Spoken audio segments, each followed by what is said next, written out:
Heal the world, make it a better place for you and for me and the entire human race. There are people dying. If you care enough for the living, make a better place for you and for me. Hi, everybody. I'm Cheryl Talley Moss, and I want to welcome you to my YouTube channel. In this episode, I'm going to share with you how I am continuing to work on my coronavirus-inspired emergency garden. And I'm also going to share with you the highlight of my Easter Sunday, a drive-by from my grand angels.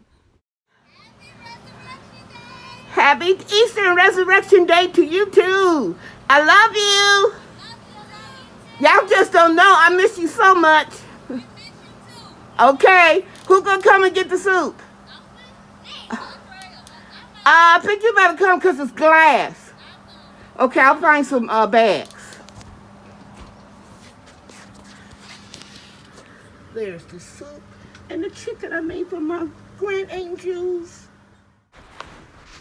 My daughter-in-law brought my two grand angels to say Happy Easter, and it just made me feel so good. This was an unusual year, and I couldn't go to church, but I attended a prayer service online. Man, I'll tell you, I am praying for this to end soon because I want to hug my grand angels. Okay, so it is Easter Sunday, and I'm back out in the greenhouse transplanting some of my seedlings. And I'm going to take some of these tender mustards and put it in here like I did these over here yesterday. And I'll be back because I've shown, maybe I'll just show you how to do one because I have new subscribers. I'll do one or two transplants. Okay. And then I took this knife and I pricked out some of these seedlings from this area right here, and now I'm going to transplant them into this container. So I'm going to try to divide them and get one or two. Here's a nice one. I'm going to put a hole right here. I fill a little piece of mulch and I'm going to drop it in. I'm going to close it up and then press down. I think you can see that. Another one I'm going to put right here. I'm going to do 4 across. And I'm going to put it in and then press down. And if you're new to my channel, because I've been getting a lot of new subscribers, this is my emergency coronavirus inspired garden. And after I went to the grocery store and saw that the food prices were jacked up, I was just thinking on the way home, the spirit hit me and said, you can grow some food and give away. So that's what I'm doing. But at the time, that's a piece of mulch. So if you feel some particles of mulch, go ahead and remove them out so they won't stop the roots from growing. And then press down. And so I got home and I looked at my compost and the potty mix, and I didn't have too much. So I said, I'm going to sow a lot of seeds. And then when I'm able to get some potty mix, I can transplant the seedlings. I'm doing this with my left hand. It's something that I've been doing over 30 years. Not with my left hand, though. But I do believe that all the years that I spent instructing beauty college and teaching left-handed people how to do it, I had do things like, for example, how to do manipulate a curling iron with your left hand, and they wouldn't get it unless I did it with my left hand to show them step by step how to do it. And I think all of that practice during those years that I was doing that built up my dexterity in both of my hands. So it comes in handy now when I'm trying to hold my cell phone with one hand, and I have to do that with my right hand because that's my dominant hand. And then I try to plant my seedlings with my left hand. So I'm just making a hole and drop it. Now, you see these two leaves right here? Those are the first leaves that come from the seed once it germinates. They are going to fall off and die anyway. You can prick them off or you can bury them. It doesn't matter.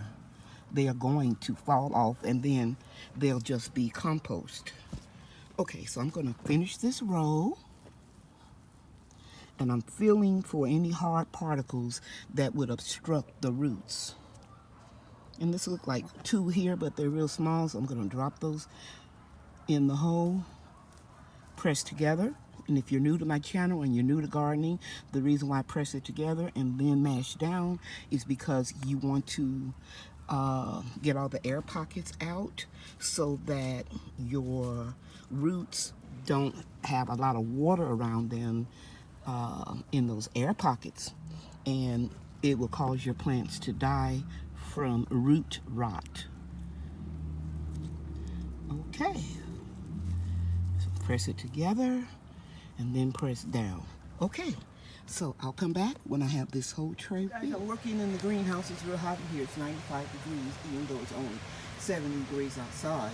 That's why you hear the fan in the background. I want to show you the zinnias and how much they look different in just a few days, how they mature so quickly. And here's a gorgeous one right here. I hope you can see that. I hope my shadow is not blocking that. And that is so pretty. Now you know why I love zinnias. Hey guys, I just want you to see the temperature after about an hour of turning on the fans, getting the air circulating in the greenhouse. And to my new subscribers, I want you to know that I purchased this remote thermometer from Amazon. And it was very handy in the wintertime when we, had to be mindful of not letting the temperature get below freezing. So just want to share that with you. Bye now.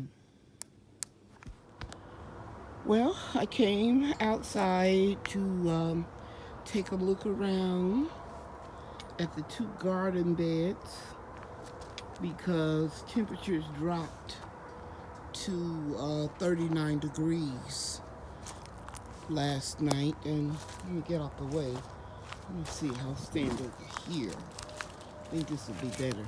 Yeah, I'll take it from this angle. But everything appears to be okay in the garden beds. This is garden bed number 1.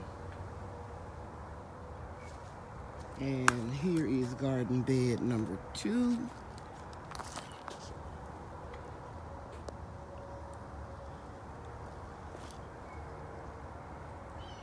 So we are blessed. Let's see if I can get a little closer in this bed. Yeah. Everything is looking good. It's supposed to be about 43 tonight, and I didn't cover anything last night, and I'm not going to cover anything for the next couple of nights. It's easy for some plants to go into shock and die when you have temperatures one day 95 degrees and then a few days later drop down to 39. That's sometimes hard for them to recover.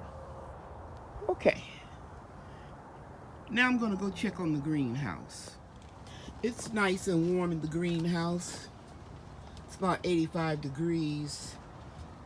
I think I'm just going to unzip the opening, but I won't actually open it up all the way.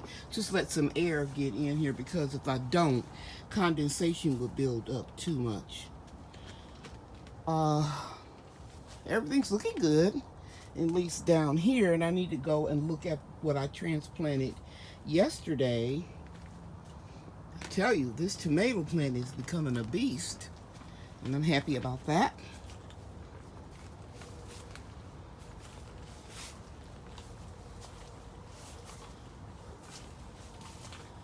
Oh, it looks so much better.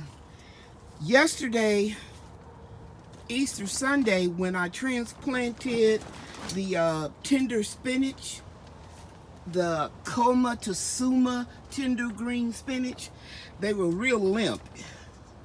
you'll look at the first part of the video and you'll see. The lettuce is looking good. The next thing that I'm going to do today is I'm going to work on this tray right here. The giant red mustard greens. So I will go and do what I always do, and that is drill the holes in the bottom of these containers, add a little wood chips, and then I'll put the potting mix that I ordered from Lowe's in there and put a little perlite and mix it up, and then I'll come back out here and then I will divide up the red mustard seedlings and make 3 trays out of the one. Okay, I'll be back. Let me show you how I drill the holes. I have 2 containers here. I put them together, put them down, and I'm taking my cordless drill with a very small bit on it because I want the drainage holes to be small so that soil doesn't drop out. And remember, I'm going to put the wood chips in it first. So that will facilitate keeping some of the soil in. But I drill 2 of them at a time. And that way, I can kill 2 birds with 1 stone.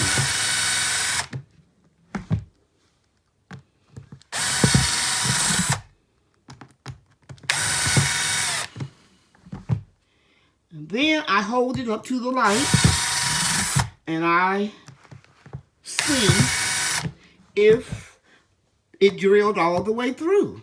And it does.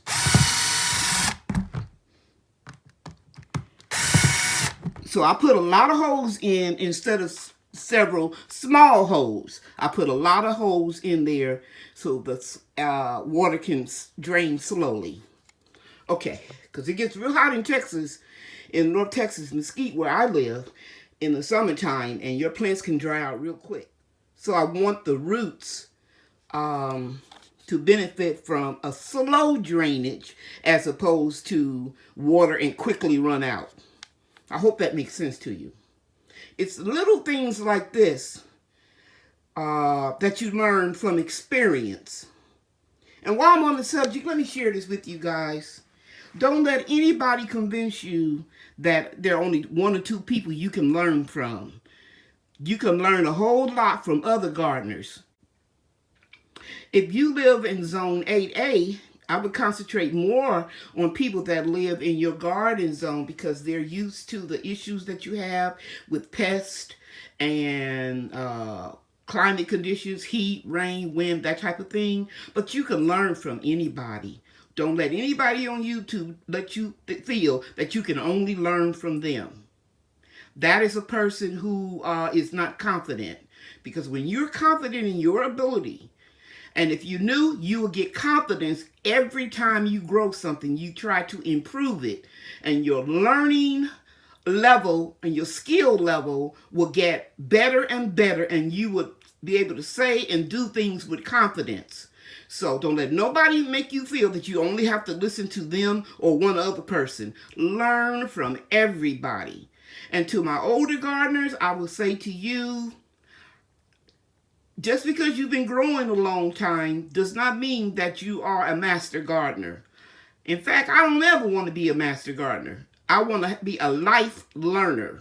I want to keep learning. That's why I document everything in my journal, my gardening journal, what I did that I think I could have improved on, what I won't ever do again, that type of thing. That's how I learned how to garden, from listening to old people who have experience in gardening, because when I started gardening 30 years ago, I had to listen to the old timers and I would check out books from the library. And then as my income and skill level improved in the cosmetology arena and I started managing beauty colleges and made more money, I started buying books. We didn't have social media like you all have today. So if you're new to gardening, if this is your first time or the first 5 years that you've been gardening, you are blessed to have this YouTube community to learn from. And a good gardener will share with you the good and the bad. For example, that's why I showed you guys when I was showing you my fruit trees. I showed you the fig tree that didn't come back. You know, I don't want you to think that you can follow me and everything is all going to be peaches and cream. No, sometimes you can do everything right, guys, and something will throw it off. You always say that word, it will throw the tree off. It'll go into shock. It got too much wind. Maybe that part in your yard where you had it in the ground got too much water. Sometimes you're going to lose trees. You're going to lose plants. Don't get upset if you lose some of your seedlings. I started my seedlings in my grow room in January. Did I lose any of them? Yes, I did. And I showed them to you too. So that's why I always start out with more than I'm really actually going to need, because I have to allow for the fact that some of them are going to die. Some of them are going to die in a 6-pack sale. Some are going to die when you pot them up. Some are going to die when you try to take them outside and harden them off and transition them from growing into a grow room, into a greenhouse. It's a life learning process. So don't ever think that you're going to learn everything about gardening, okay? I hope I didn't sound too preachy, but I've been wanting to say this for a long time. It's been on my spirit. Okay. Got that off my chest. Okay, guys, so now I have the hose done, and I'm holding it up to the light, and you can see in this interior perimeter, you can see straight through it. Okay? And the next thing I'm going to do is I'm going to check the next one that was underneath the first one. And as you can see, I'm holding it to the light. Uh-oh, it's hard to do, guys. I don't have that upper body strength. Let me try it again. Okay, I'm going to do this fast. I'm holding it to the light, and you can see straight through the hose. Okay, so that's how you do. Right here, the one that was, on the bottom, inside the other container, I drilled just a few more holes in it where it looked like I couldn't see the light real well. Just to be on the safe side, I drilled a few holes, like right here, I don't see any light. And, go in there and modify it, that hole. And again, I make small drainage holes because I want the water to drain slowly. And if we have like a terrible storm where it's raining consistently for several days, and if I go out and I see my plants are waterlogged, all I'll do is bring my cordless drill out and look right here. I'll just put some drainage holes with a larger bit on the side. That just depends on if I need to do that or not. Okay?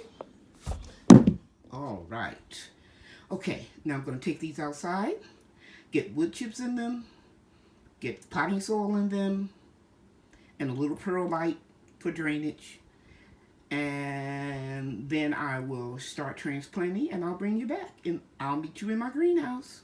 Okay. Guys, I'm back out in the greenhouse, and I have drilled holes in 2 of my containers. I put a little wood chips at the bottom.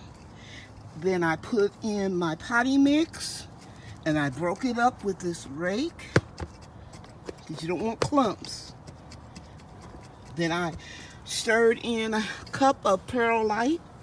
If you're not familiar with that, if you're new to gardening or new to my channel, you can go back and watch any of the videos that I did on the coronavirus-inspired emergency garden. And then the next thing I do is I get this clump broke up. I water it in, just a little, about a half a gallon of water, because the potting mix has been sitting up in this bag for you don't know how long. And it always helps if you pre-water your container when you're transplanting. Okay, so now that is all soaked in. I'm going to move pieces of large pieces of wood chips to the side.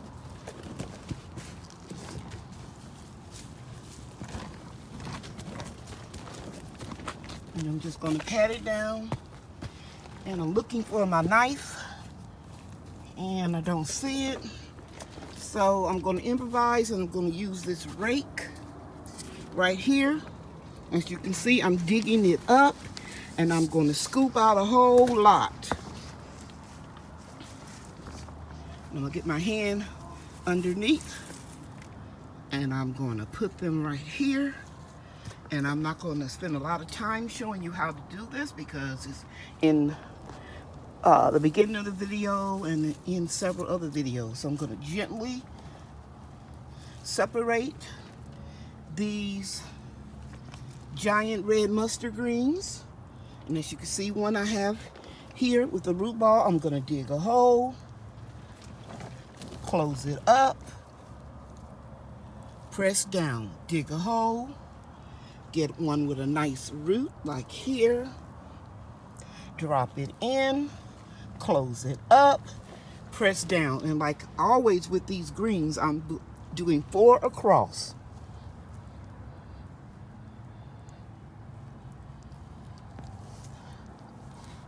Oh, I hope I got it. Press down. I'm going to try my best to make sure the camera is on the whole time. Okay, here's one. I'm going to put a hole. I'm going to pull out any large pieces of mulch. There's the hole. Here is the seedling. I'm going to put it in. I'm going to squeeze it up and press down. Now the first leaves are going to drop off. So if you put them in the hole, it won't hurt anything.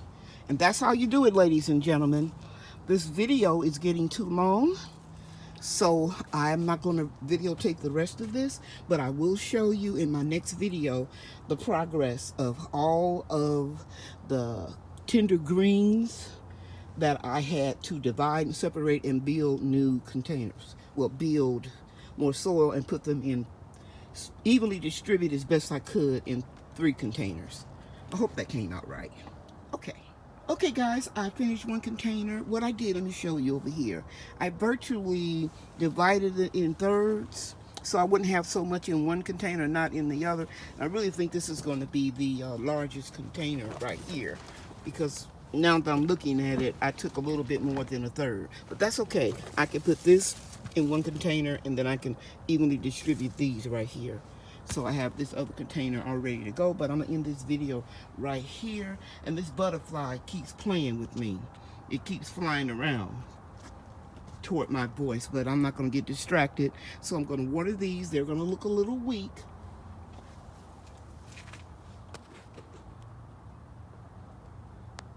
Did you see it? I guess he doesn't mind my voice. So I'm going to go ahead and water this last tray that I did, and then I'll start on the other one. But I'm going to end the video here and let you know that I appreciate you visiting my channel today. And I'll show you these 2 trays tomorrow.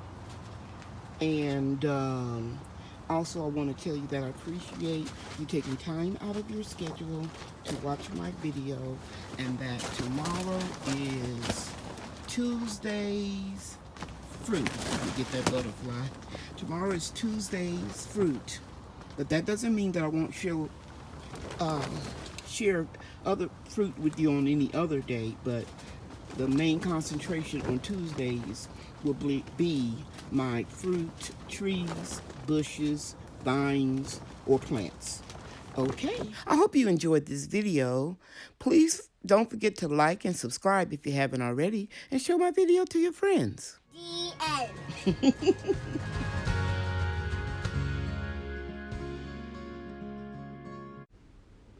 Thank you for watching. Bye now.